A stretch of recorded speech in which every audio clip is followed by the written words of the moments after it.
रेकॉर्डवरील 2 सराईत गुन्हेगार जेरबंद करून रिक्षा चोरीचे गुन्हे उघडकीस आणून 1,35,000 रुपये किमतीचा मुद्देमाल हस्तगत. गुन्हे शाखा युनिट क्रमांक 2ची कामगिरी. गुन्हे शाखा युनिट क्रमांक 2 नाशिक शहरकडील अधिकारी व अंमलदार हे मोटारसायकल चोरीच्या गुन्ह्यातील आरोपितांचा शोध घेत असताना श्रेणी पोलीस उपनिरीक्षक मुख्तार खान पठाण यांना गुप्त बातमीदारामार्फत भद्रकाली पोलीस ठाण्याचे हद्दीतून सुमारे 10 महिन्यापूर्वी मोदकेश्वर मंदिराजवळून चोरी झालेली रिक्षा ही अजिजुद्दीन रहमान मोहम्मद अकील, मुस्ताक शहा, शिराज शहा यांनी चोरलेली असून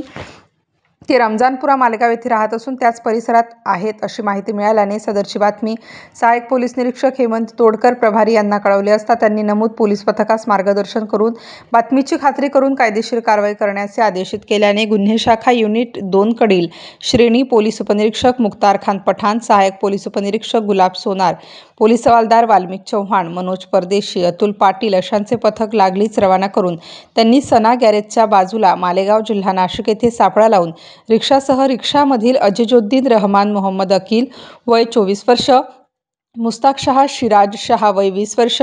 यांना ताब्यात घेण्यात आले. यांच्याकडून 1,35,000 रुपये किमतीच्या बजाज कंपनीची ऑटो रिक्षा जप्त करण्यात आली आहे.